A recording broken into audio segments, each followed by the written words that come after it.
Here's the question. And I know you're probably sitting there thinking, man, when I get with lawyers, they cost so much money. I often say when somebody ghosts me like a prospect, I often say, man, it's like I'm trying to ask my lawyer for a freebie. But today we're going to talk about FreightGuards, and we've got a unique individual here with us that is going to blow your mind.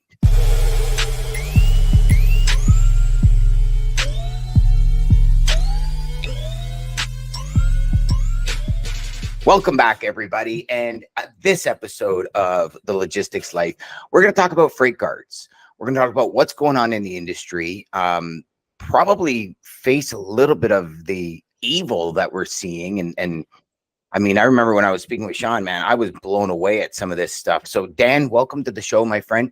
I think it's going to be a great conversation because I don't know if maybe I've just got these rose-colored glasses. I mean, the logistics industry for me is everything. I've loved this industry for 3 decades now. Met my wife in this industry, kept my family, roof over my head. I mean, it's given me everything. And I know obviously there's always corruption in every industry. You're never going to get rid of it. But some of the things that I have, I guess, gleaned, realized, come to light over the last little while, when you start really digging in the weeds, it's astronomical what people are going to and the lengths they're going to. So before we dive into the conversation, if you could just give everybody a background on yourself, Dan, where you came from, kind of what you're doing now, and then we can dive into the show. How's that? Sounds good, Dan. Awesome. Deegan, thanks so much for having me on. I really appreciate the opportunity. My pleasure. Although I'm not sure what you mean by freebie. I thought I was billing you at No, you're not billing me for this. No? Okay. I like that joke that, the attorneys bill for every single second of their time. And that's true in some cases, but, I run my own business, so I decide how I manage my time, and I try to be a fair guy. I have 2 things I often say to prospects: is either the attorney one, or you're harder to get a hold of than my wife's boyfriend. Oh, and my buddy Derek was Derek Staples. I don't know if you've met him yet, but great guy, hilarious guy in the industry.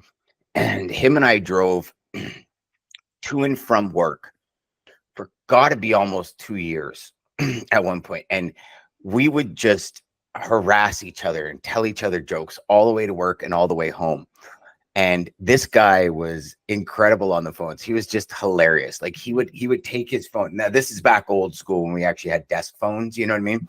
He would take his phone and he'd be talking to a traffic manager. Derek, I'm sorry if you didn't want anybody to know this, but I'm saying it. And he'd be talking to a traffic manager. He goes, "Can you hear that?" And he'd slam his phone on the desk. He'd tap it on the desk. And the guy go, "Yeah, I can." He goes, "That's opportunity knocking." And I love it. Oh yeah, just hilarious guy. But anyways, so tell us a little bit about yourself, brother, and then we'll dive into it. Absolutely. So my name is Dan Artave. I'm the founder and managing partner of Artave at Law PLLC. We're a law firm located in the Metro Detroit area, so Motor City, big trucking corridor here. 994. It's huge in transportation. And there's a lot of interest in transportation law, a lot of businesses in the transportation industry around here. And one of the things that my firm does is we have a transportation law department. And I got into transportation law through actually specifically talking about FreightGuards, writing about them. Back in 2020, when I was starting my own law firm, I was in private practice for about a decade before then. I also worked for the state of Michigan Attorney General's office for a few years right out of law school. But in 2020, I decided to start my own practice. And against my background and experience in business law, I decided to focus on some things that were interesting to me, specifically anything to do with the internet, with technology. And I just came across this story that blew my mind. And it was about a broker and a carrier going at it in court because the broker wrote a false freight guard about this company and cost them thousands, tens of thousands, or even hundreds of thousands of dollars in business just by having this false freight guard out there. And these guys went to court, and the verdict was something like $650,000 for the carrier. And I thought, this is so fascinating, because this is just out of something somebody wrote online. And so I wrote an article about it, and somehow managed to make it to the top 5 of Google search results when somebody Googled Carrier 411 lawyer. And so I started getting calls about this and decided that, oh, this is interesting. And how can I help these carriers going through this situation? And it sort of became one of the niche areas of my firm that has recently just been growing and evolving into a full-on transportation practice, with the FreightGuard experience kind of being first and foremost. Okay, so for everybody that's watching and listening out there, to me, a FreightGuard is kind of like a Google review. It's probably a very lame way of describing it, but I think most people understand what Google reviews are. I know it holds more impact, but for everybody watching and listening, can you please explain a FreightGuard to them? And then we can dive into some of it, because I'm dying to pick your brain on this. Oh, sure, absolutely. And the FreightGuard is something that's, like you said, a Google review of a carrier, but it's very unique and specific to the transportation industry. Yes. FreightGuard is posted through a website called carrier411.com, which has a disproportionate influence, I would say, in the trucking industry, especially when the spot freight market. So when a broker is trying to find a carrier for a specific load, they have to do their due diligence. And one of the first things that they do, and I'm talking about probably the majority of brokers out there, they'll go to Carrier 411, which requires them to have an account, and search the MC number of the carrier they're dealing with. And as a result of that search, there's all kinds of information that pops up, including so-called FreightGuards, which are reviews, or rather negative flags, left about the carrier's business by other brokers. And what's interesting about the FreightGuard is it has a menu of tags that brokers can choose from to label a carrier as a potential double broker, somebody engaged in fraudulent conduct, and a host of other things, holding a load hostage. And the thing about FreightGuards that's unique, besides Carrier 411's disproportionate impact on this market, is that there's basically no vetting of these FreightGuards by Carrier 411. They act as a forum. Similar and I was going to ask you, because I mean, we've got RIMIS, we've got multiple. Like, one thing I used to do even before RIMIS and before Carrier 411 is I would go on SaferStat. Yes. And I'd say, what's your MC number? And I would just ask the carrier a few questions. You know, how many trucks do you have? You know, how many drivers? You know, I got to get a profile. And I'd be staring at SaferStat. And if that information didn't match, I just wouldn't use them. And, you know, then with the likes of like the RIMISes the RIMIS of the world, plural, you know, companies that are doing this,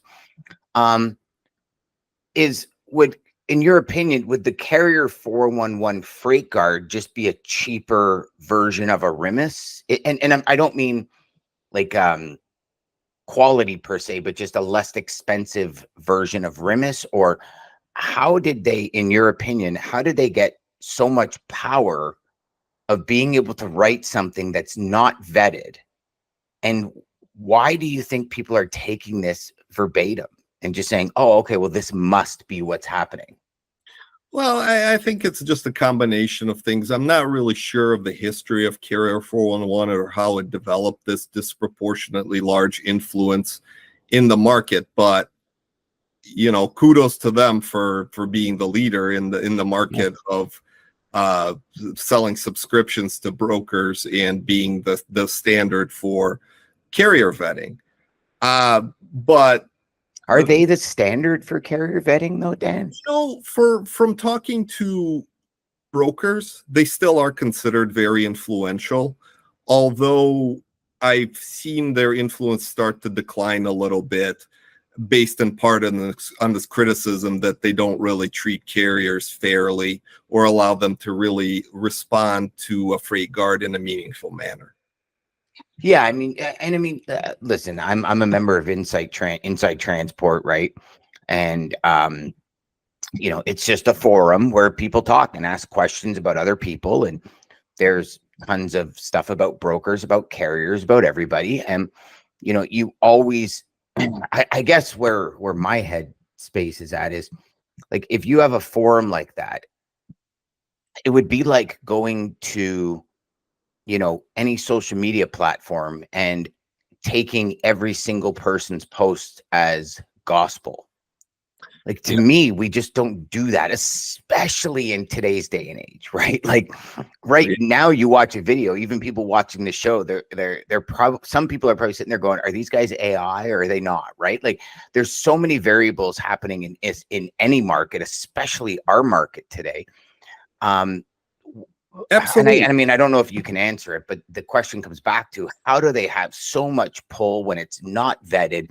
Anybody can go on there, and if they have an account, and post something negative about a supplier, and we don't even know if it's true. Yeah, and I think the problem is also with the vetting process that a lot of brokerages use. They'll go on to their like you said, your experience was to pull up an MC number and ask questions. Yeah. A lot of brokerages these days, especially the larger ones, they'll go do a carrier 411 search, see that there is a freight guard, and say, we don't load you as a matter of company policy. And I don't think that's fair. And I think that's also a reflection on the state of the market. Maybe if we were in 2020 when trucks were in extremely high demand. Oh, I guarantee you they wouldn't look at any of that in 2020 or 2021. Not a chance. No. Yeah. No. Yeah. I doubt they even logged in because everything was happening so fast. But right. Yeah. Okay. And I get that. I understand that, market balance, obviously, this kind of stuff. But I just, and again, maybe I need to get more educated on it or more aware. But what would be the difference between a carrier 411 and a RIMIS? Would a RIMIS not, I guess it would just, RIMIS would be more be initial. Carrier 411 is more as you do business with somebody, you can post about them and stuff. Yeah, I would say so. And also the problem is a lot. I think there's also a lack of education on the broker side about what we were just talking about. The carrier 411 doesn't do an independent vetting process. They just pretty much let anybody post anything.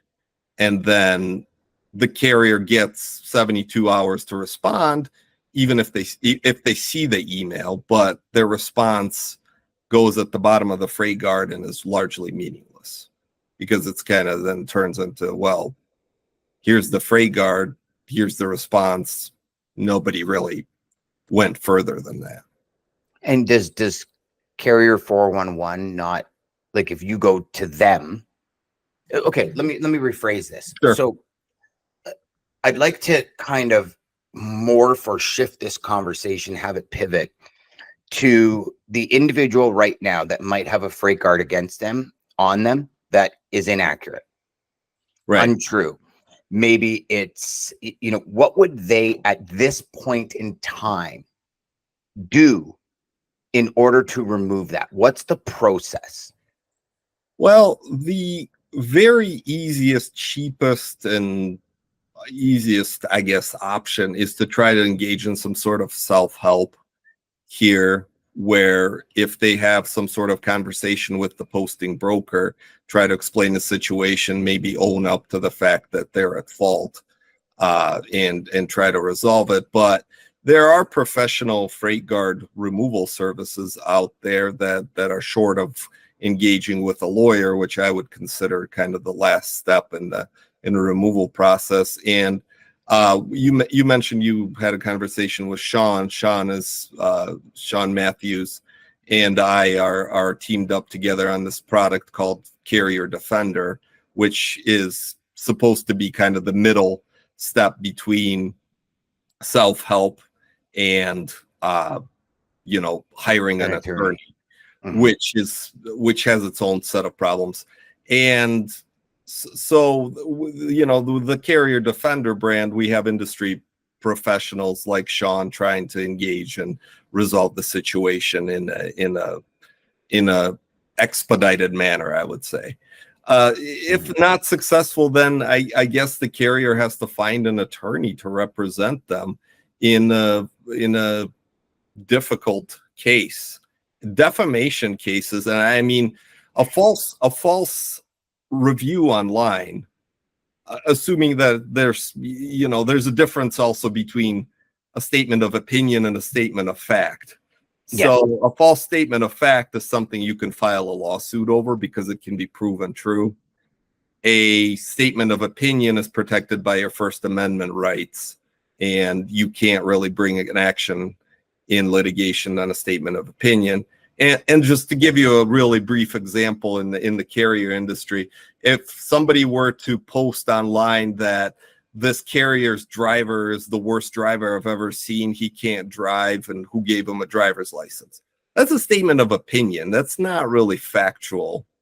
But whereas if somebody goes on Carrier 411 or any of the other forums, or even on Google reviews, and writes, this carrier is a double broker, they're engaged in fraud, they stole our load, and that's demonstrably false, that's defamation right there, because not only is it a statement of fact that's false, you just ruined their business reputation and ensured that nobody would load with them. Yeah, and then you're months through the court processes to get a result, and I don't know, 9 out of 10 times they never get paid anyways. Maybe 8 out of 10. What do you think? Absolutely, and that's the difficulty with the court process. And I'm saying this as a lawyer who has experience with the court process. It's tedious, it's lengthy. You're going to have this freight guard up losing you money while the court takes its time. There is a tool called a temporary restraining order that's intended for emergency relief in situations, certain situations, but in situations where there's damage to a business that's costing people money, courts will not be entering a temporary injunction, because the mindset is, well, that can be made up with damages at the end of the litigation, which is extremely frustrating when you're facing a business that's just being run into a ground because of a false review. Yeah, you're already at bottom dollar rates, and you're struggling to stay alive, and now you've got a lie about you and your company. And don't get me wrong, I know there's people out there that they only open up a logistics company or a broker to double broker, to fraud people, to pull a Ponzi scheme, and then they bail. Yes. But if you're doing it to the owner operator that maybe with his wife and has 3 trucks, this is their livelihood. It's a big difference, And okay, so it's very interesting, and I'm at a little bit of a loss for words, because I just never thought it would be so easy. Like a Google review, and I keep going back, and I know I keep going back to Google reviews, but you get a bad Google review, you're going to have 5 other good Google reviews. So, yes, the whole purpose of maybe freight lifts instead of freight guards, or, freight flows instead of freight guards, where, okay, you've got 10 people that say this person's awesome. One person that says, oh, I think this person double brokered this, or they didn't show up, or they didn't do whatever. Those 10 mitigate, right? Like if you get a bad Google review, you just go out to the market, ask for Google reviews, and it pushes that bad one down the list. So hopefully they see a couple of good ones before the bad one, right? Exactly. And there's law firms out there with 300 some reviews, a rating of 4.8 stars. And if you look hard enough, you're going to get 1-star reviews that say, this is the worst lawyer I've ever seen in my life. Then there's 300 ones that say, hey, this is the best lawyer. He's awesome. Yeah. I mean, every Amazon product has good and bad. Yes. Right. If the guy delivering it threw it on the doorstep and it cracked something, oh, this showed up broken. And people also, and this is where conceptually, I don't understand why a company like Carrier 411 would do this, because we all know when things go great, we don't always say anything, but when things go wrong, we scream it from the rooftops. Exactly. I think So, that's a really good point. so I guess my question then becomes, if people out there are listening to this and they're facing this, is it something, in your opinion, could they come out and, because obviously I want to make sure, we're not giving people advice to go out and defamate other people when, that might be doing the same thing to them, Yeah. because then it's just two wrongs don't make a right, and, don't go as lower than the snake's belly button kind of thing. But, the idea is maybe as a carrier, if you're speaking to a broker that you've not done business with, and there's some kind of 411 freight guard on you, Carrier 411 freight guard, are you best not to like 8 Mile it and get out in front of it? And you'll know what I mean, because you're from Michigan. Yep. In the final scene in the battle rap with Eminem and 8 Mile, he comes out and he says, "Here's this, my buddy's an Uncle Tom, da da da. Yeah, my buddy shot himself. Did it tell me something somebody doesn't know about me?" kind of thing. And I believe in that wholeheartedly in every part of business and life. That we just, hey, here's the elephant in the room. You're going to do your research on me. This is what you're going to find. Just an FYI. Yeah, and I think that's a very good business practice. I think a lot of the carriers that are in the spot market don't even have the chance, though, to say that to a broker, just because of how fast freight moves. And especially like we were talking about earlier, the way the market is right now, it's a broker-centric market. Yeah, if you have freight, you've got your any carrier you want to move it, and almost at any price, which is a horrible thing to say as well. Yeah, but, maybe the market will correct soon. Maybe it will. Soon. Well, I mean, brother, I've lived through many cycles of this market, right? Like it's always corrected. What it was interesting because Dean and I were talking on our show on Data Day this week, where we were talking about typically it's an eggshell shape, right? The market is up and down in more of an eggshell. And since 2018-19, it's been drastic ups and like drop-offs, like almost 90-degree drop-offs, a cliff. And, just recently, a couple of months ago, was working with a very small carrier. They had 10 plus years in Canada. They decided they want to start going to the US. Now, in Canada, which is probably the same, as an owner operator, you can go underneath a fleet. And they just they do all the sales and everything. You give them a portion of the revenue and that kind of thing. So they did this for a very large Canadian carrier for 15 years now, I think, over 10 years. So close to 15. And we went to the US market. We lined up 13 customers for them. And when it came time to process paperwork, meaning their running authority, CVOR, everything, we very quickly realized that most of these companies are not dealing with carriers where they have less than a year, and most of them less than 2 years. Wow. On their MC and CVOR. And it was an eye opener for me, Dan, because I sat there and went, whoa, hold on. And I'm speaking to some large brokers for them as well, because I've got a lot of contacts. And they were the same thing. They said, no, we don't touch anyone that hasn't been in business for 2 years. And I understand it, but there's also a flip side to it, whereas how is anybody really supposed, you're making the struggle to get started harder, right? Yes. However, these companies, I also see it from the other side. They're protecting their customers, and listen, I think pretty much every company on the planet in some way, shape, or form, I think, has been touched by the whole double brokering or something happening, right? I mean, even some of the big guys, the UPS SCSs, the FedEx Criticals, I think all of these people have been impacted by it in some which way, shape, or form. And I don't think what's happening and, where Carrier Defender is defending, I don't think that's adding to the benefit. Like it's all just seems to be constraint after constraint after constraint, like bottleneck after bottleneck. Do you agree?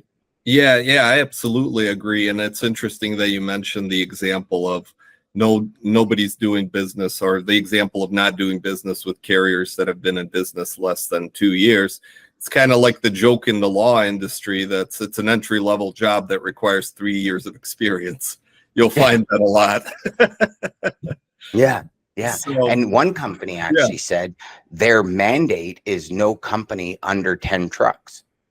I said, you don't want to use a company under 10 trucks? And they said, yeah. I said, okay. I said, but you do realize like you're literally strangling like 70% of the market right now. yeah. And they were like, yeah, no, we know. It's a man, and it's a very large car company. And they said it's a mandate from head office. Wow. And I said, well, what if as a broker, I use a carrier that doesn't have 10 trucks?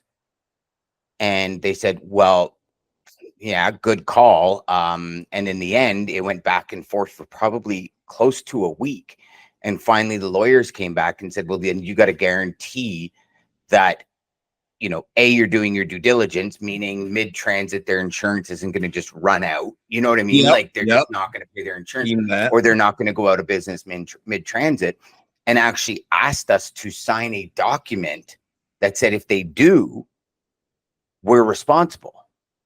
And we're like, hell no. Yeah. And again, if I was your lawyer in that situation, that would be my response. Hell no. Yeah.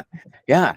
I mean, it's just, there's so many different levels, right? And yes, you know, I honor what you guys are doing, what you and Sean are doing. I think to build a solution for people that's cost effective. Because when I was talking to Sean, he was saying it cost this one carrier. I'm thinking the number's like $7,500 or 10 grand, and the carrier didn't have it. He's like, how am I supposed to do this? Like, I'm just trying to make a living, and these people are putting this out there, and it's not true. And I was actually blown away. I didn't realize something so simple as, you know, 7 words on a forum can cost somebody so much. Yeah, and that's kind of getting back to the problem of disproportionate impact. But again, since it's a business, there's competitors coming out. So for example, Go Highway or highway.com is another alternative that's come out for carrier vetting, and they use a different formula, and they're not perfect either, but I think they offer a more balanced solution. There's you know, Dale Prax has some tools that are out there as well that he tries to present a more balanced solution. So I think again, with more competition in this carrier rating market, I guess I think that'll definitely help. And what we're trying to do with Carrier Defender is really to kind of craft a solution that will go and mediate on behalf of a carrier quickly, rather than having to find a lawyer that not only knows about the transportation industry and knows what a freight guard is. Apparently there's not a lot, but also is willing to work with you at a reasonable pace and a reasonable fee, because if you know you're a mom and pop operation, you can't afford a $5,000 retainer just to talk. Especially if the carrier 411 freight guard has now cut off your supply of revenue. Yeah, what are you supposed to do? Right. So again, go be an Uber driver for a couple of weeks while you pay your make some money, you know, right? Like, it's just crazy. And then the bank repossesses your truck that you took a loan out on. There you go. Yeah. And then it's all full circle, right? Yeah. That's awesome. It's a problem. It's a problem. And that's one of the, you know, issues we're trying to resolve.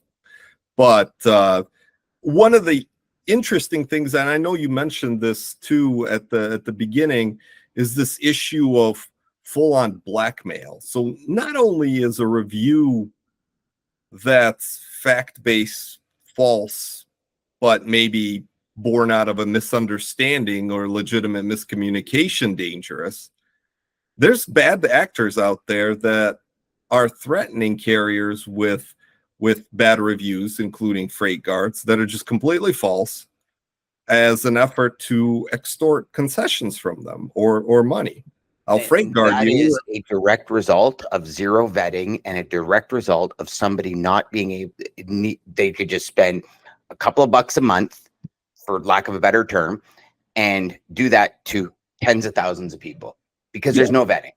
There's no vetting. And you know what? Nowadays with AI, if they have any kind of API, you can do it manually. You don't even need to be in front of a computer. You can push them out at 1,000 a minute. Like there's all sorts of things you can do, but that all comes from no vetting.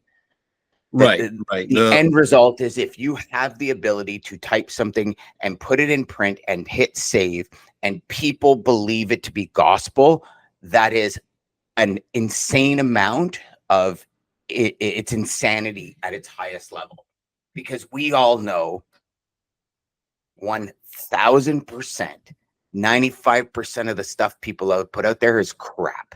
I agree with you. Like, call a spade, man, right? Like this is the whole thing is it's not accurate. It's not real. You haven't done your research. I mean, major publications in logistics put stuff out there, and then there's people online that go, "Hey, that's actually wrong. Here's the stats to prove it." You see it every day. And this is the biggest problem, is you can't believe everything you read, everything you watch, that you can't believe the stories behind it until it's factual. And the challenge then becomes, if you're a mom and pop and you're a driver and you're a professional truck driver, you're not a professional in the legal aspect of it. You might not even be a professional negotiator. Do you know what I mean? So that's it. And if they're talking about you and your overall business, we as business owners care about our business. So now we have all the emotional piece of it that we're trying to defend against, and we might not have the skill set to hold that back and talk rationally. Do you know what I mean? Oh, I know what you mean. I'm a business owner myself and very passionate about this thing that I've been building. And a lot of people are in the carrier industry are extremely passionate. So when they're accused of doing something wrong when they didn't do it, their reaction is visceral. And to compound that problem too, Dan, I've had a lot of carriers come to me. They're immigrants, and English is not their first language. So a lot of the time, there's a real communication barrier with them when they're trying to resolve an issue with a broker. And actually, I don't know if I mentioned this, but I was born in Russia, and I immigrated to the U.S. 30 years ago with my family. So I speak fluent Russian, and it's just been really helpful to be able to help some of the people whose English is not the best language. I've had situations where they're seriously just misunderstanding, where I've had to get involved in behalf of a carrier who didn't speak the best English. Yeah, and I mean, that's both levels, right? Like there is drivers out there that can't speak English. There is drivers out there that don't understand the concept of value and service, and companies out there that don't understand that. There's also brokers out there that don't give a flying crap about anything except the margin. And there's brokers out there that are awesome. There's carriers out there that might not speak great English, but they're great people and awesome people. You just got to learn a way to communicate, and everybody's happy. I know it really is frustrating to see an industry you love and people take advantage, because one bad apple just ruins a ton, right? Like you think of all these really great carriers out there that now maybe can't get work with a good company because they've only been in business for 6 months because somebody's decided to be fraudulent and put a bad taste in somebody's mouth. And I understand I understand every side. Corporations saying, we got to do our due diligence. How do we do that?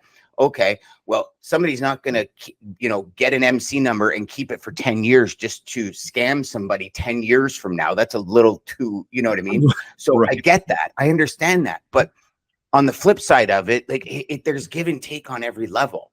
And I'm still blown away with this fact that I can go out there. All I got to do is get a membership. I've got no criteria under my belt, and I can start putting things on about other people to ruin pretty much their life. I mean, for lack of a better word, right? I mean, ruin their business, ruin their business. And another question would be is, I mean, you're obviously more versed at it than I am.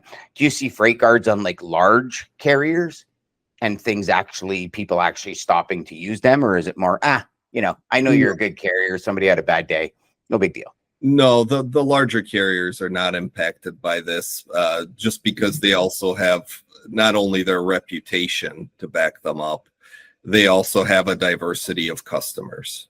And so they're not dependent so much on the spot market as a three truck mom and pop shop. Yeah. And so, and also I think the larger companies are better equipped to handle this. They have oftentimes internal legal teams that have policies in place and procedures to address this sort of thing. We're trying to help, really, again, in my firm, it deals a lot with just the smaller carriers kind of calling and saying, hey, I saw you on YouTube. What do I do? So, you know what, with that respect, because I know we're running out of time, with that respect, share with everybody how they can get a hold of you, both your law firm and with Carrier Defender. Yeah, so it's really easy. The Carrier Defender website is www.carrierdefender.com, all one word. And it's a really simple page that just you can send an email or just enter your information into the box and hit send, and somebody will get back with you immediately. And my law firm as well, you can get in touch with me. www.artaveatlaw.com, spelled ARTAEVATLAW.com, and I'm sure we can put that in the comments or something, so I'll people can show notes for you for sure. Yeah, absolutely. So we can click on that, and there's a contact me page.